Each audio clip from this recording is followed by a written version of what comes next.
tradition. Yeah, thank you for that. Yeah, it's one of those things we rely upon now, the icebreaker. Look, straight into it.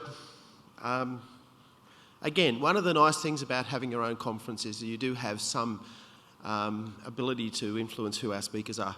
And I'm telling you, after last night, this first one is a tough gig. So we need someone who's actually can pull it off. And quite frankly, I don't know of anyone actually quite who would be better than Marcus. You can read his bio. This guy's been here, done that. He's not probably old enough to be a grandfather, but he certainly carries the weight of grandfather in terms of this business. And I'm just going to let Marcus carry us through and open the first session. Thank you, Marcus.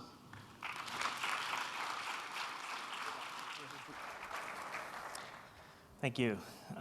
Okay, now I get to figure out how this works. Various stuff about how to get hold of me, in case you're interested. And I've had so many people ask me how I'm doing this morning, I prepared a little chart, which, well, me and Edward Tufte, what can I say?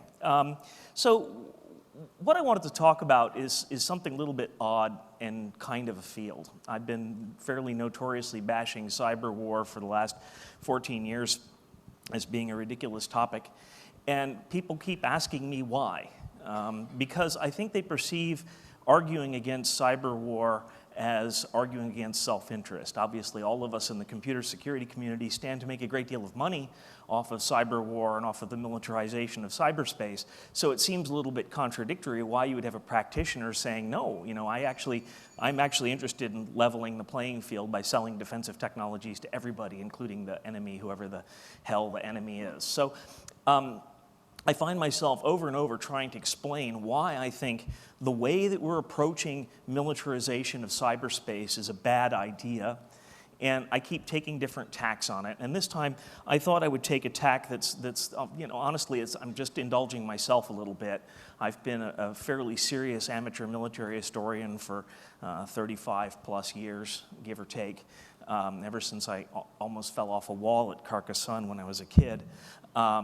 And I've just been fascinated in the topic and have read a great deal. And I thought it would be interesting to talk about if we really want to look at cyberspace as a domain of military activity, what do some of the concepts that people use they use military terms a lot regarding things in cyberspace. And so then the question is, do those concepts actually match? Do those terms actually make any kind of sense in cyberspace? And so I thought I would try to shed a little bit of light or get you to think a little bit about the validity of some of the things that people are talking about. And especially if you're, inside the Washington Beltway, you hear people talking about all kinds of stuff like, active defense. We want to do active defense against Chinese cyber espionage. And then, of course, by the way, if you want to torture those people, raise your hand, run to the microphone, raise your hand, and say, what do you mean by active defense? Get them to define it. Don't just let them use a term of art incorrectly and sort of blow by it. It would be as if I was going to say that, I was going to firewall my refrigerator. You'd kind of think, what, right? At least hopefully you would think what.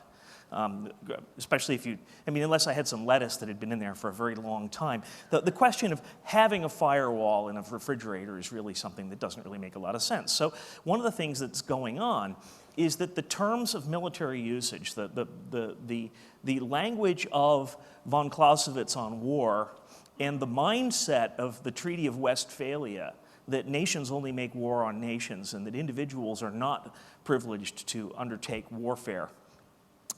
Which is, if you think about that, that's a kind of an aberrant concept. But that is where most of the militaries of the world are coming from when they're talking about cyberspace, right? You've got these notions of illegal combatants and all this kind of stuff.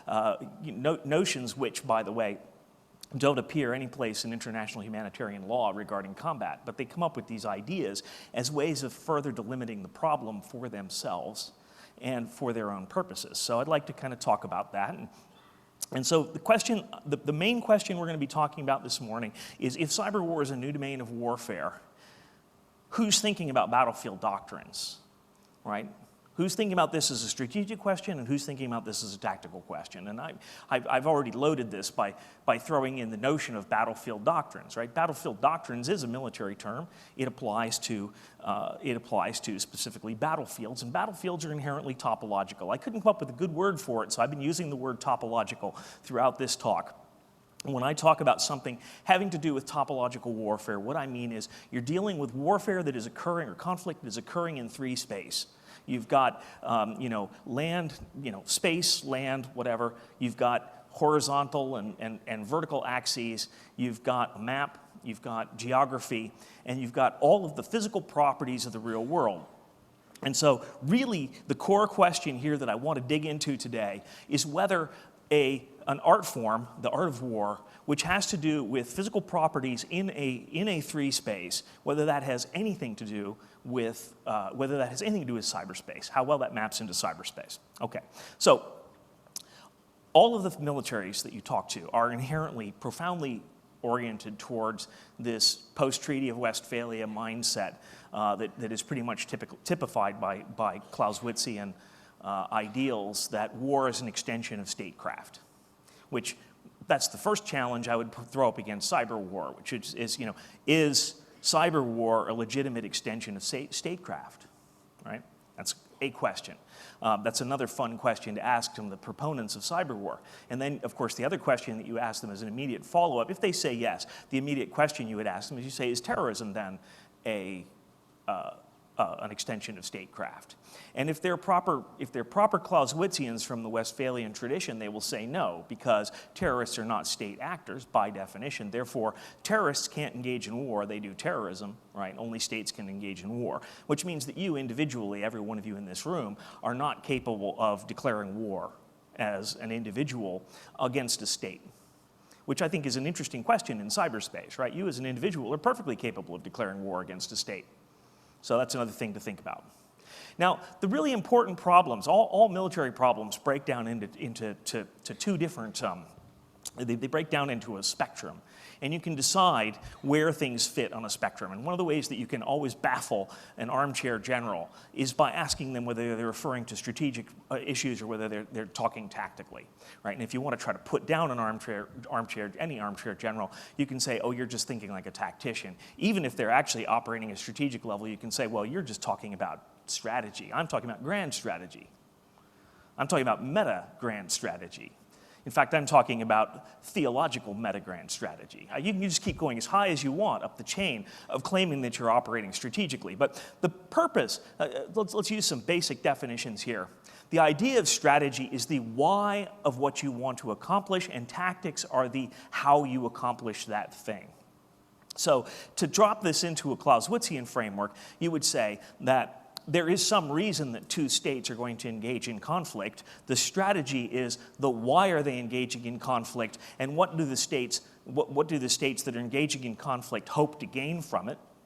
And usually that relationship is one wishes to be left alone and the other one wishes the other state's stuff somehow, right? And then the tactics are how you accomplish it. And do you accomplish that using strategic bombing? Do you accomplish that using invasion? Do you accomplish that using insurgency or state-sponsored terror or cyber war or whatever? So one of the profound questions that I want to be asking today, and I hope I can give you some answers sort of embedded through this talk, is the question of, where does cyber war fit on this continuum? And it's very interesting because cyber war is both either an irrelevant tactic or it's something you might think about as part of your strategic arsenal, right? Again, as Sun Tzu would say, if you don't understand the difference between strategy and tactics, you don't really belong, you're not high enough to play in this game, all right? You're too short. A better way of putting it is from one of my favorite philosophers from the 80s, Buckaroo Banzai: if you don't know where you're going, how do you know when you get there? And that is actually the ultimate strategic question, right? This is the question that you can see again and again and again, that states or militaries wind up losing their path when they engage in conflict and they have an ill-specified notion of victory, right? So we go over, we knock Iraq over, we go, woo, we won, and we completely forget about the aftermath piece, right? That would be an example of a strategic failure on top of a tactical success. Okay, so why is this important? The reason it's important is because our thinking about cyber war is completely locked into topological concept. I just picked this as an example of some of the dialogue that's taking place surrounding cyber war. You've all seen this kind of thing. You know, China's the source of cyber espionage attacks, blah, blah, blah, blah, blah. The strategic question we should be asking is the source of an attack relevant at all? Who cares, right? If this is a strategic problem, and our doctrine is that we are simply going to defend as a matter of national strategy, I would argue that the source is irrelevant, possibly irrelevant. Another way of looking at it is if I know that I could resist your attacks, then the source is possibly irrelevant, right? If I'm capable of resisting all of your attacks, you can attack me all you like, and I really don't need to do anything at all, other than, for, some weird ego reasons or because I need to negotiate with you from a position of strength. So one of the other issues that I think you should always be thinking about when, in the back of your mind, when you hear these kinds of military analogies coming out about cyber war, is that generally if you're talking to somebody who's taking a militaristic view of this, is that they are essentially arguing for enlarging their domain on top of somebody else, usually through some kind of force. And that brings up another question, which is what does force mean in cyberspace? And we can talk about that a little bit later on. Now, if you're really interested in this stuff, probably one of the most important books that you can read is The Transformation of War by Martin Van Creveld, published in 1991. It's a fascinating book, really interesting. There's some things I don't think he gets entirely right. But the main gist of Van Creveld's argument, along with Rod Paschal, who wrote Lick 2010, is that the militaries of the world have this creeping dread that they've realized that they're completely irrelevant. And the reason that they're realizing that they're completely irrelevant is that after the Korean War, we basically haven't seen these kinds of large-scale land wars where you've got organized forces up against organized forces. And one of the distinctive things that we will see of warfare since the end of the 20th century is that there are no front lines anymore.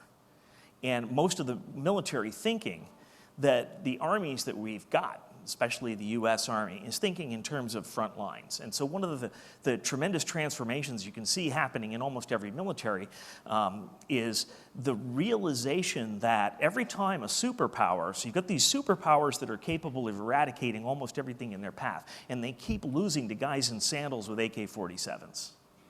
Right? They've lost, basically, superpowers have lost every counterinsurgency that they have ever engaged in, which is really fascinating, right?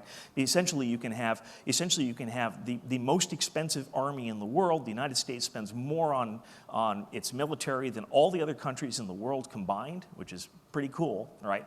And we still can't handle Afghanistan. Wow, that sucks. Now, it especially sucks if you're part of the chairman of the Joint Chiefs of Staff or something like this, and your livelihood is to have, big tanks and shiny airplanes and all this kind of stuff. Because the obvious question, when you keep losing these insurgencies to the guys with the sandals and the AK-47s, is why do you have all that expensive gear then, right? So that's really the underlying question I submit to you that's being asked with regard to cyber war, right? I think what's going on is that there are a lot of people in the military in the United States who are very concerned that someone is going to say, why do you have all of this cybersecurity stuff and you keep getting owned by 14-year-old kids? It's a great question. If I could answer it, I'd be rich, right? If I had to answer it, I'd be in a lot of trouble. All right. So what I want to do is try to deconstruct a few of these concepts of topological warfare and see how they apply to cyberspace and just kind of show you some neat pictures and wave my hands a lot. But the basic purpose of what I'm going to be doing for the next couple of minutes is trying to encourage you to kind of contemplate the wisdom of generalizing our existing understanding of warfare into this new medium. And so these are some of the concepts that we're going to talk about, topological concepts and how they fit into cyber war, and let's just kind of get into it. Okay, so a castle. My God, how many times have we talked of a firewall as the castle and the moat and the drawbridge and all of this kind of stuff, which is a really terrible analogy. I'm as guilty as the next guy. I coined the term bastion host, which has been in use since the late 1980s. It was my fault. I was a dumb kid. But the purpose of a castle is to raise the cost of attack to the point where someone is going to go someplace else. That's the strategic purpose of a castle. Castles have a lot of other tactical purposes, but the strategic purpose is to dominate a region, right? If you can put this castle down and you can finish constructing it, the premise is that it's going to cost so much more for someone to take the castle than it costs for you to defend that they're basically going to give up. Which is, pretty good strategies, right? And we've all heard this idea that firewalls are like the Maginot Line, which is, everybody likes to make fun of the Maginot Line. The Maginot Line is a very impressive piece of work. Anybody here visited it? Okay, a couple of you. Yeah, it's pretty frickin' impressive stuff, right? And one of the things that most people forget about the Maginot Line was that although the Germans famously overran it and it basically didn't even slow down, right? I think they stopped for tea, maybe that's about it. They come right over it, right? When the Allied troops were coming back the other way towards Germany, the Germans held the Maginot Line for a hell of a long time. So clearly the problem wasn't the Maginot Line, apparently the problem was the French. Sorry, but that's just reality. I mean, if you can actually hold, if you can think about this, if you can hold in place defenses that are pointing the wrong way, better than the guys who were holding them when they were pointing the correct direction, you have a problem someplace in the management stack. And we've all heard about perimeter defenses of the city of Carcassonne, fantastic example of, again, if I was going to take the cyber war model here, if I was going to blow cyber war BS at you, I would go, wow, look at this as layered defenses, you've got the keep over here, you've got multiple walls, if something goes wrong with, and you can visualize the hackers kind of scrambling around in that killing ground there in the middle and then dropping arrows on their heads and all kinds of fun stuff like that. This is all complete BS, but it works, right? This is one of my favorite castles of all time, Dun Aengus, which absolutely exemplifies Sun Tzu's comment about if you're in difficult ground, press on. If you're hemmed in, use subterfuge. And if you're in death ground, fight. This is an example of death ground. If you are defending Dun Aengus and you lose, your options are slim and none. And then, of course, there's another topological, great example of topological fighting, including a castle that people put out, which is Dien Bien Phu. And I guess one of the other subtext of this talk was it gave me a chance to actually dig out a whole bunch of Sun Tzu quotes. I love the way we security practitioners love Sun Tzu, right? Which is fantastic because Sun Tzu is mostly talking about strategy, computer security is all about tactics, and we really don't understand why Sun Tzu quotes sound so good, but they don't help us at all. And that's the reason, because we're not thinking about this as a strategic problem, we're thinking about this as a tactical problem, which is exactly what the French were doing, which got them into Dien Bien Phu, and it didn't work particularly well. But probably one of my favorite quotes from Sun Tzu is this one down here on the left. Strategy without tactics is the slowest route to victory, right? So if you've got the ability to maneuver your enemy into where you want them to be, or maybe it's simply that you're huge and they're small, you can just tell them what to do, right? It may take you a lot longer.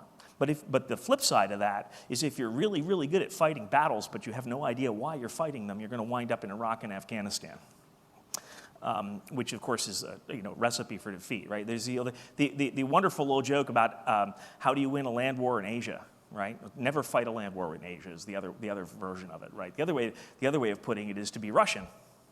If you're Russian, you will win land wars in Asia. This has been demonstrated time and time again.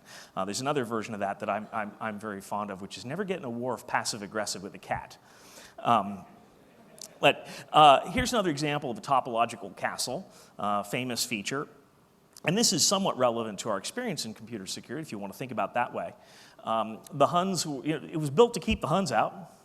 And the Huns were collecting so much money in tribute from all the peoples that they had conquered that they simply bought their way through it. Whoops. So if you think about that, I think they were talking 1,500 pounds of gold or something like that. They just kind of pulled up with a big cart and said, all of this is yours if you leave right now. And the guys guarding the wall said, right? Our choices are A, we have to fight the Huns, which kind of sucks. B, we could have a golden retirement and no fighting. Okay, that's pretty much of a no-brainer. This is another example of sort of failure. The best castle ever built, Drac des Chevaliers, built by the Knights Templars, the Knights of St. John, and the Hospitallers. It's up in Syria. It was bombed by the Israelis a bunch of years ago, and you really can't tell it. Right? It's a big, massive pile of rock. Those walls are 32 foot thick at the base. This is a very impressive thing. If you think about the economic cost in the 11th century of building something like this, it's just absolutely massive. I mean, this is the B-2 bomber of the Crusades, basically. And much like the B-2 bomber, it sucked. It was basically unconquerable. And so Baybars, the king of the Mamelukes, came up and in 1271, he came up and started to lay siege to it and then produced a forged letter which he showed to the commander of the castle defenses, who apparently wasn't very bright, that appeared to come from the chief of the order of the Knights of St. John, saying, "It is acceptable for you to surrender if Baybars the Mameluke shows up." And the guy read it and said, "Oh, okay, we're out of here." And that was it, all right? Now, this is a castle that probably could have held out against Baybar's force for a year or two without too much difficulty. But, again, you got to wonder whether the commander of the castle took a look at all these guys pulling up outside and said, I think I'm going to go for the golden retirement. The key point is I'll be alive. Now, one of the other values of a castle, and the reason that they're so important in topological space, is because they allow you to have the high ground. We always talk about seizing the high ground. Again, if somebody wants to talk about seizing the high ground in cyberspace, be suspicious of this. But this is the real value of a castle like Crac des Chevaliers. If you're dealing with a time in which the fastest that a military force could move is on horseback, look at the horizon on this thing, right? I mean, if there was somebody coming to attack you, you have, 24 hours or something like that, probably to pull your people inside the wall and prepare. Ooh, look, knights way over there, right? None of this applies. Now, the reason that I wanted to raise this is because none of the notion of tactical surprise makes a whole lot of sense in cyber war. I would argue to use the term tactical surprise in cyber war is probably just not even appropriate. But let's imagine that we're going to use that term, right? What does tactical surprise in cyber war mean? I'll give you a hint. Every attack you ever are subjected to, they will have tactical surprise, right? So the term tactical surprise is completely meaningless in cyber war because you will always be surprised. Even if Anonymous says, "I'm attacking you on Wednesday," they're probably not going to tell you, and it's going to be coming from this IP address on this port, why don't you put a block in, right? That's not going to happen. You are always going to be subject to tactical surprise in cyberspace. So this is another one of these places where these kinds of models begin to break down, okay? So what are the lessons that a cyber warrior can learn from castles? Well, all of the topological values of castles, everything to do with increased line of sight, all this kind of stuff, completely useless, completely irrelevant, right? We can talk about the question of cost effectiveness.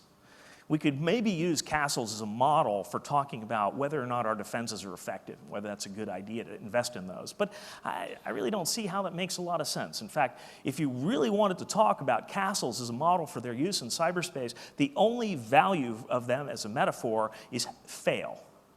Right? You can say castles are this thing, or firewalls, or whatever it is. Firewalls are this thing that you can spend a great deal of money on that are a static defense that's going to always fail because someone's going to buy their way through it.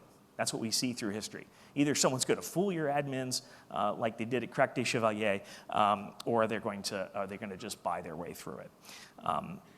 Okay, so other problems, the next area of military thought, which winds up getting generalized into cyberspace, is all of these terms from maneuver warfare, right? And the terms from maneuver warfare are fascinating. You'll hear people talking about active defense, and we want to fight a battle of maneuver in cyberspace, and you kind of go, what are you talking about?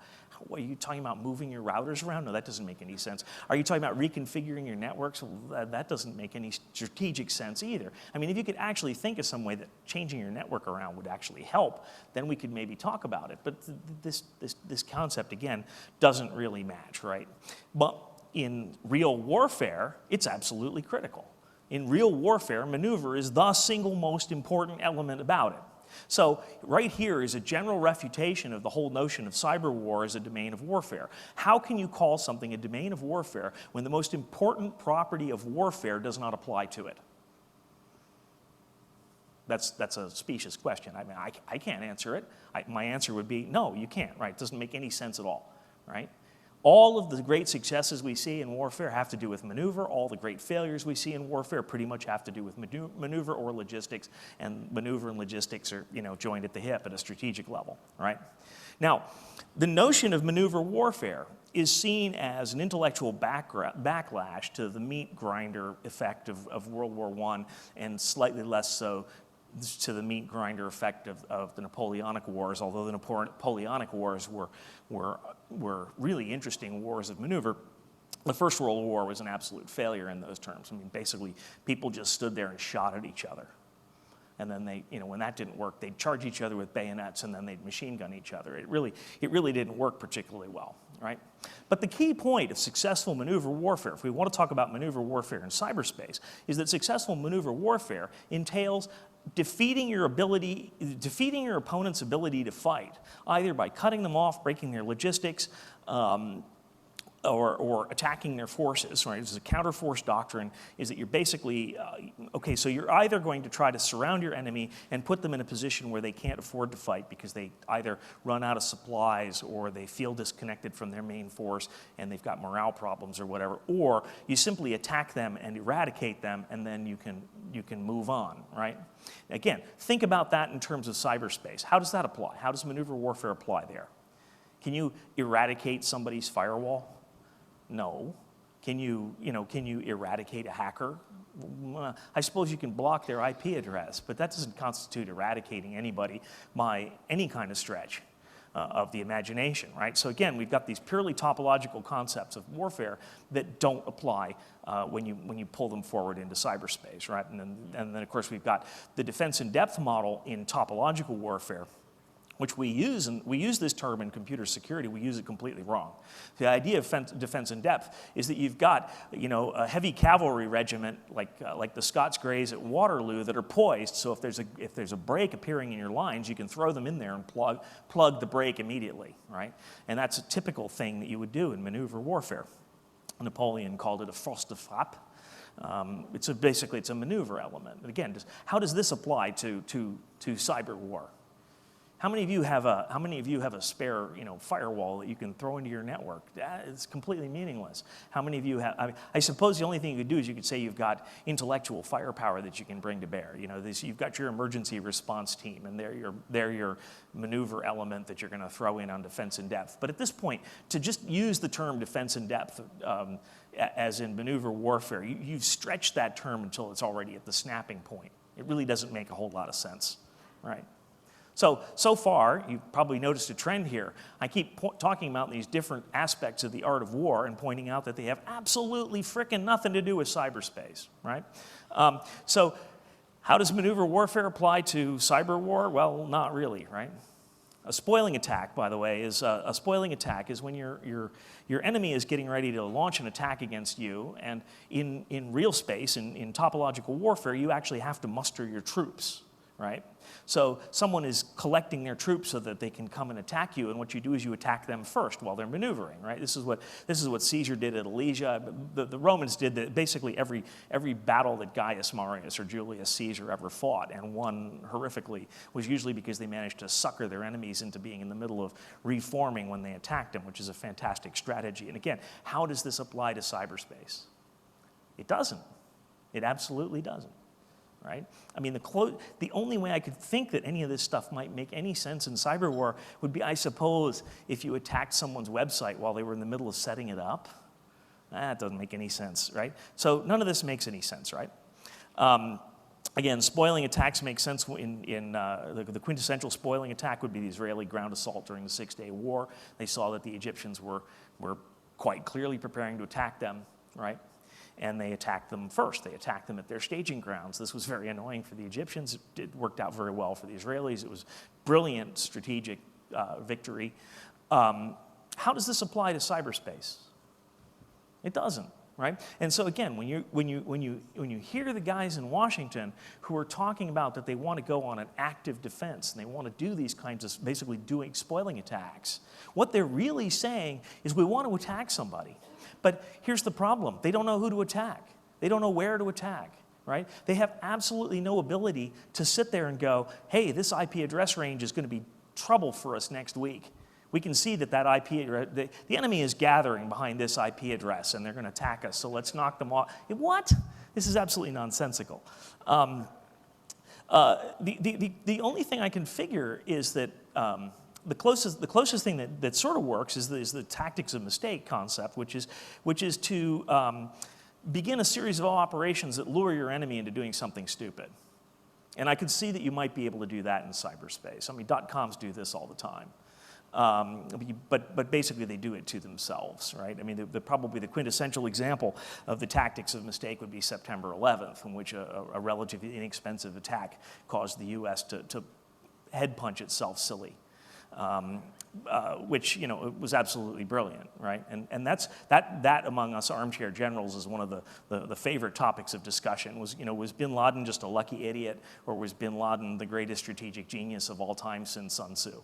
And there's some indications that he thought that he would be able to do this operation and lure the United States into Afghanistan. And then there's other people who think that he didn't really think that he just kind of tried to glue that on afterwards after it worked. But either way, it worked absolutely fantastically, right? But again, why is this relevant to cyber war? It's not. It doesn't apply to cyber war at all, except for the fact that the tactics of mistake is a strategic concept, even though it's called tactics.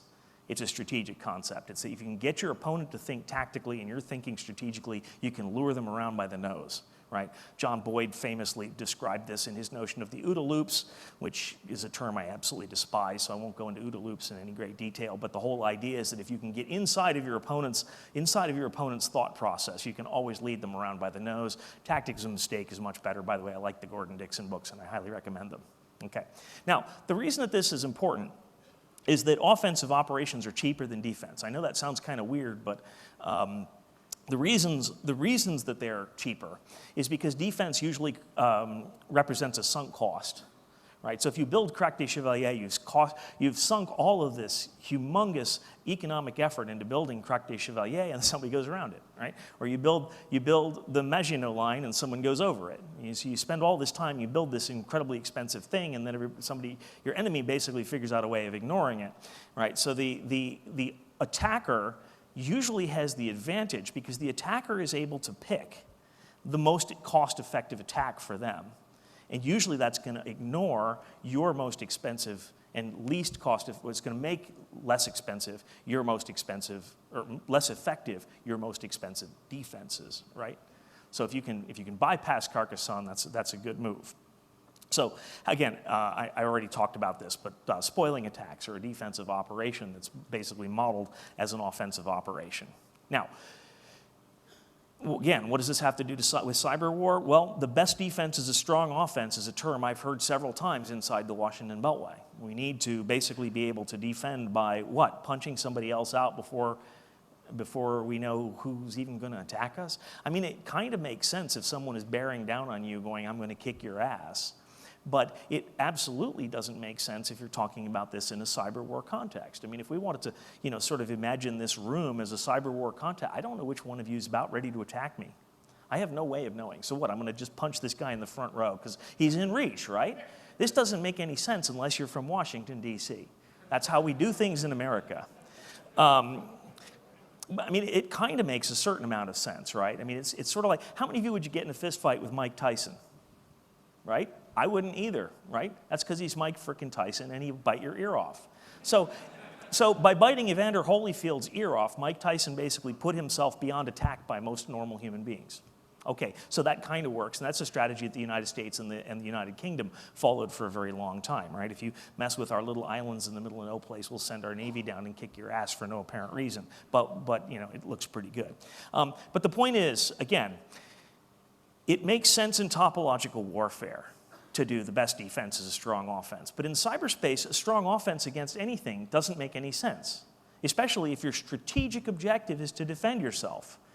If your strategic objective is to keep your data from being exfiltrated, if your strategic objective is to keep your systems from being tampered with, it makes absolutely no sense to be worrying about attacking somebody else, because there's still going to be people attacking it while you're attacking somebody else. Now, you don't have the problem that you have in topological warfare, where you've got your knights all around, your knights are all out bashing on some other guys, and then someone comes and attacks you, right? Essentially, the great thing about cyberspace is you get to create as many forces as you like, so you can attack as many people as you possibly can at once. But this doesn't make any sense. If your objective is to defend yourself, you have to be constantly on the defensive. And this is why I've been saying for the last 5 years, which annoys the Washington types to no end, that in cyberspace, the best defense is a strong defense.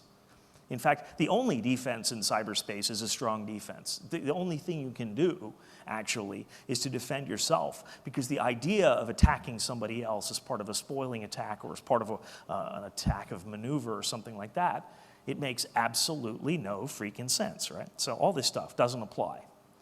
Here's the question that got me started down this entire train of thought. I was drinking too much alcohol with somebody at a conference in Boston, and we were going back and forth about this whole cyber war thing, and I suddenly blurted out, what does winning even mean in cyberspace?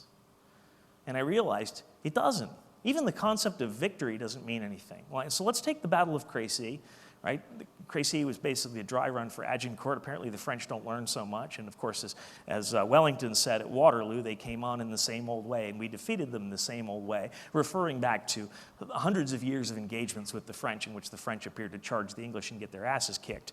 But what happened at Crécy was so fascinating. Basically, the French army attacked and was so resoundingly defeated, right? They had a bunch of knights charging across a muddy field at a bunch of longbowmen, and the longbowmen just kicked the shit out of them. There were something like 25 casualties in the English force, and the French force was about 50% wiped out. Just brilliant, right? Now, what actually happened was that the defeat at Crécy was so profound that France surrendered. The King of France just went, okay, I quit. Now, generalize this to cyberspace. How's this going to happen? Imagine that a bunch of hackers or whatever are attacking your network. Can you imagine defeating the attackers so resoundingly that they just surrender? Or can you imagine attacking someone so resoundingly that they just surrender? What does that even mean? Right?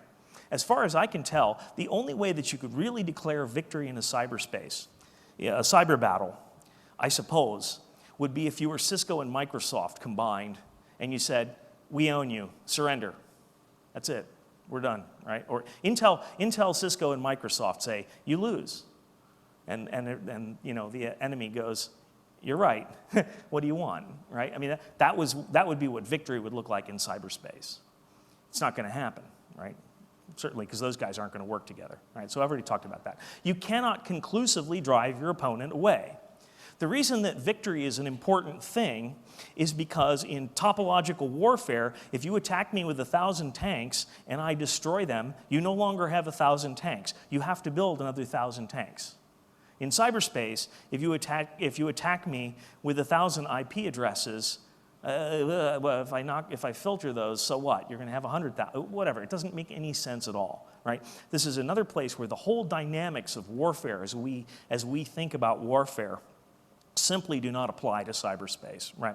So you simply cannot cost your opponent so much that they're going to give up. You cannot win, which is why, my last point here, I do not think cyberspace is a military domain. And this is going to really upset a lot of the cyberspace, cyber war proponents, because they're going, oh, yes, it is. Only if you stretch analogies to the breaking point. Right? If you want to stretch your analogies to the breaking point, that's fine, but you're not actually being a strategic thinker if what you're doing is you're desperately trying to find analogies in old thinking that apply to a completely new, totally different field. You suck if that's what you're doing, right? So you can tell them I said that. Now, let's talk about some other stuff. Insurgency. I actually believe that what the governments of the world are not afraid of, they're not really afraid of cyber war. I think they're afraid of cyber insurgency. If you want to, again, stretch analogies, if you want to say that we're going to use the tactics of the AK-47 and Sandal crowd against government networks, I think that terrifies them, right? Because in those situations, they're going to lose, and they know that they're going to lose. Here's the quintessential rule for how to lose a topological insurgency. If you're fighting in meat space, you will always lose an insurgency if there's some kind of a neighboring border where the insurgents can cross the hill, lie low, and regroup. Right? So if you're fighting in Vietnam and the Viet Cong can go up and hide in Cambodia, you're going to lose. Anyone with any strategic sense would have looked at that and said, forget it, we're done. We're not going to go in there. It's just not going to work, right? Now, this doesn't apply to cyberspace either. Or, if you wanted to apply to cyberspace, what you'd basically say is that all of cyberspace is the reservoir for the insurgents. Every single piece of the internet is a reservoir for the insurgency. In which case, don't fight an insurgency in cyberspace. That's the only advice I can give you about that. So where does cyber war fit in all of this stuff? If we want to still, I'm at the point where I want to ban people from using the word cyber war, but we need a new word for it. And I think computer security would be a good term, but I don't think people are going to just suddenly stop using the word, right? So here's where it fits. It fits in espionage and it fits in low intensity conflict. Now espionage, Espionage works, and espionage always works. Why? Espionage is a strategic activity. You target someone, you figure out what it is that they want, and you set in place a long-term strategy that's going to get what you want from them by gathering that information surreptitiously. In a sense, espionage is the antithesis of warfare. Espionage is the art of winning without actually fighting, which, as Bruce Lee will tell you, is the way to do it, right? In fact, Sun Tzu will. Every single serious military thinker since time began has told you that the best way to win is to defeat your opponent without actually fighting them, right? And the reason espionage works is because you're basically getting inside the command loop, you're getting inside the technology loop and all this kind of stuff. Now, this is places where I suppose you could say it does apply to cyber war, right? If you could get code inside of Microsoft Windows, or you can get code inside of a controller for an antenna on a smartphone or something like that. There's all kinds of things, right? So the argument I'd make here, though, is that the addition of cyber doesn't change espionage at all. In fact, cyber whatever is just an additional little toothpick in this gigantic tool bag that spies have had, techniques that spies have had since, forever. So it's almost irrelevant. Although if you want to talk about cyber espionage, yeah, rock on, have fun with it. This is the place where it's going to be interesting, is low-intensity conflict. Now, we do need to talk about this. Low-intensity conflict is an idea which it rides on the border between insurgency and something else. And the idea of low-intensity conflict could be state-sponsored terrorism, it could be insurgency. The whole idea is that you're doing some kind of spoiler operations as part of a strategic plan to get somebody to do something. Again, it has to be unless you're just a crazy mad anarchist, it has to be in service of some kind of a strategic goal. So an example of low-intensity conflict in a strategic context might be simply exactly what we've got going on in Afghanistan. We're going to keep putting IEDs under your cars and occasionally blowing up your extremely expensive soldiers with relatively inexpensive explosives, and we can keep doing this all day. We're going to keep doing this until you, in fact, leave. And that's a perfect example of the dynamics of low-intensity conflict. And those dynamics do apply very well in cyberspace, right? In cyberspace, you can actually make the equivalent of low-intensity conflict by identifying what you want to accomplish and then simply forcing your opponent to dance to your song by being so unpleasant that eventually they start to do what you want, right? And Rod Paschal and Van Creveld, I think they've gone pretty far out on a limb, but so far they seem to be right. And their argument is that since 1945, although Van Creveld seems to have forgotten the Korean War. I'm not quite sure how he did that, but he did. Because the Korean War certainly wasn't a low-intensity conflict. But Van Creveld's argument is that since the Korean War, so we'll patch Van Creveld on the fly, but since the Korean War, everything has just been insurgencies. There haven't really been any of these big, people lining up their tanks and having these big, massive tank battles, except for against the Israelis.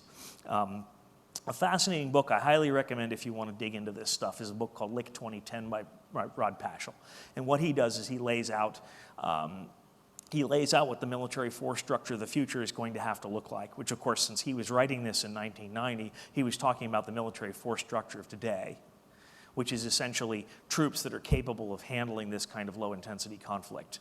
And Paschal was fairly famous because, he was the guy who was saying, we don't need Abrams tanks and B-2 bombers. What we need is special forces, and we need special forces and helicopters and drones and stuff like that.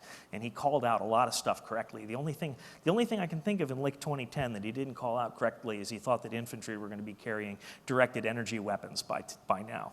And I want my rocket pack, but it didn't happen. If you want to analogize low-intensity conflict out into cyberspace, we've got the problem of cyber insurgency, which is that you can think of the internet as an opportunity for an insurgency to take place, and that's there's some decent analogies there, but I don't think that's really good. Okay, so I'm almost done. Why is all this relevant? You're probably thinking, what the hell does all this military stuff have to do with me, right? It's got a lot to do with you. You're a target. The premise of low-intensity conflict, the premise of the breakdown of von Clausewitzian warfare is that there is no front line anymore. You're it. Everybody's the front line. The disadvantage of this kind of distributed warfare in which people can declare war on an individual can declare war on a state in cyberspace. They can't do it in topological space because they're just going to get their asses kicked. But it could go the opposite direction in cyberspace, right? And the problem with that is it means that every single one of us is potentially a target. And that's interesting, right? We basically have moved back to prehistoric raiding. And the model in prehistoric days, when the Castle Dunangus that I showed you, the one that's at the Irish Iron Age fort that's up on the edge of the cliff, every single town expected to be attacked by any other town at any other time completely at random. There was no such thing. Diplomacy hadn't been invented yet, right? So you could come home and find your house burning and everybody slaughtered, or you could go out and find somebody else's house and burn and slaughter them, and that's how it was going. That's the model we're moving towards today. Right? So this is all relevant. Now here's the fun part. In cyberspace, it's the private sector that's got the most effective response. And I think one of the reasons that we've got the most effective response in the private sector is because we're not stuck in this 20th century land war mode, right? We computer security practitioners who work in the private sector use the very rich terms of computer security. We're not sitting here trying to analogize stuff. We can use terms like denial of service attack. We have a very rich vocabulary that doesn't draw upon misleading and inaccurate analogies that cause us to not understand the problem as well, right? We security practitioners have to avoid using this kind of military speak that doesn't apply, that doesn't work, because what we're doing is we're actually obscuring the problem as we go forward, and I think that's a really bad idea. Right? And I think the consequence of that, and the reason that this is important for us to talk about, is the bottom point here. Because the military does not understand cyberspace, they're basically taking the Mike Tyson approach, which is, well, we know how to beat the crap out of people. We're good at that. So what we're going to do, the way we're going to handle cyberspace is we're going to beat the crap out of people, because that's all we know how to do. And that's a big problem, right? Because they're not approaching this as a strategic issue, and they're not approaching this as a domain that they're actually going to understand. They're trying to hammer cyberspace into the state of being a domain that they can understand so they can control it using the techniques and tactics that have sort of more or less kind of worked for them for a long time, right? So that's basically the point that I had to make. Everyone's a target. This is going to get worse. The militarists are going to continue to move into cyberspace. It's a huge, huge money pump right now. Right? They're looking at having all of their pet programs cut because of budgetary problems. And now they're trying to figure out where they can spend that next taxpayer's dollar. And they're going to buy hacking tools, and they're going to use them on you because they want to make sure they work. Right? Or they're going to use them on somebody anyway. They're going to get used, right? So there's not going to be an information security peace dividend. This isn't going to help.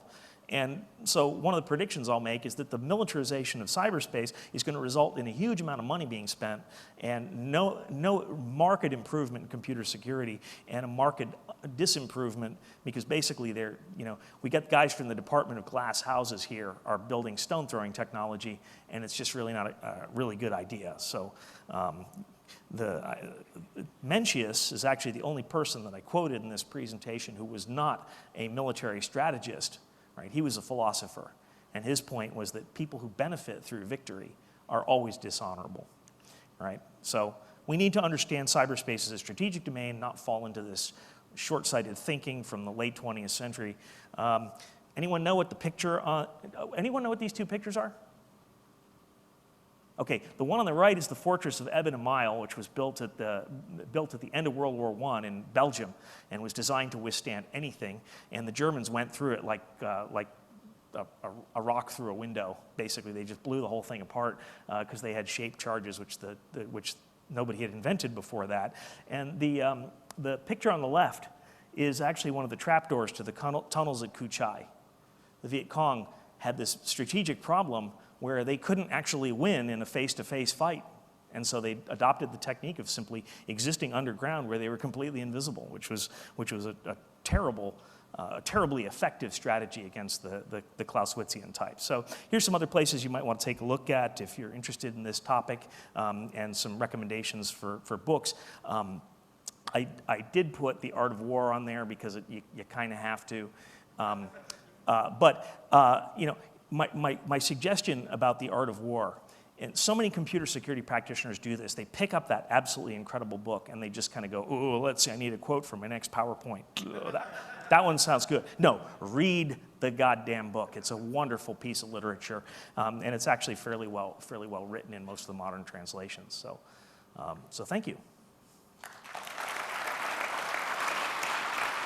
Do I have time for questions, or should I run away? Let's have Bobby Marks. Okay. I have time for a couple questions if anyone's got them. Otherwise, I'm just going to run away. One just here. Yeah. Can we wait for the... Can you repeat the question? What about cyber diplomacy was his question. That's fantastic. Diplomacy is outside of the art of war, right? Diplomacy is the statecraft. And I believe it was Isaac Asimov who said that war is what happens when diplomats fail.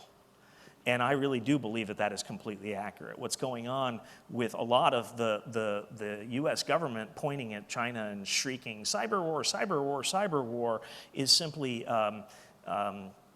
it's like hoisting the clueless Roger. It's basically saying, we don't understand this problem at all. Please kick our ass some more. And the Chinese, who, by the way, do actually read Sun Tzu, it might be for some reason,